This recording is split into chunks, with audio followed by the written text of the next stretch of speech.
Hernandez was one of hundreds arrested after the Capitol riot. It was one of the largest federal investigations in American history. The I-Team's PJ Randhawa follows up on their cases and an unlikely connection that emerged following the attack. Most of us couldn't believe the video from inside the Capitol on January 6, 2021. And it was those moments posted online that helped federal investigators find the rioters. One of the first people the FBI identified from the St. Louis region was Emily Hernandez of Sullivan. Emily, unfortunately, was one of the more visible people that were present at the riot. Her attorney, Ethan Corlija, says Hernandez didn't even plan to attend the rally on January 6th. A year later, he calls Hernandez a good person who got caught up in the mob. Emily came to be at the Capitol that day, I'm going to say more or less by happenstance. She did not intend to go to the Capitol building that day. She didn't intend to really participate in any political rally at all.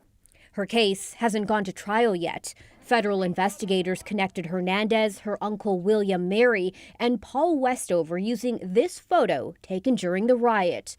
Both Mary and Westover have pleaded guilty. Mary, who lives in St. Louis, will be sentenced in March. Westover, who calls Lake St. Louis home, will be sentenced next month. In September, Nicholas Reimler admitted to his involvement. These photos capture the Valley Park man with the mob. Corlija also represents Reimler. If you asked him, he certainly admits it went a little too far by going into the Capitol building. Reimler was sentenced to probation, a $500 fine, and 60 hours of community service. And one of the most recognizable faces of the riot was the QAnon shaman, whose real name is Jacob Chansley. Chansley isn't from Missouri, but he hired St. Louis attorney Al Watkins to defend him.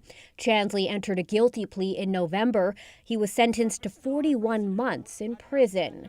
Watkins no longer represents Chansley, who has hired a different attorney to get his guilty plea thrown out. In the months that followed the riot, this photo of Hernandez, Mary, and Westover with the House Speaker sign got the attention of Nancy Pelosi's daughter. Alexandra Pelosi is a filmmaker producing a documentary about the riot. Hernandez and Corlija have agreed to be in it. The story that she wants to portray is going to be accurate.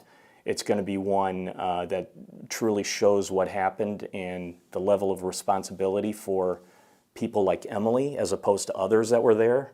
More than a dozen other Missouri and Illinois residents are also facing charges as a result of the riot. For the I-Team, PJ Randhawa, 5 on your side.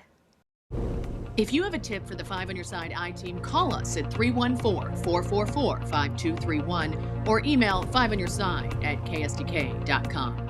All calls and correspondence will be kept confidential.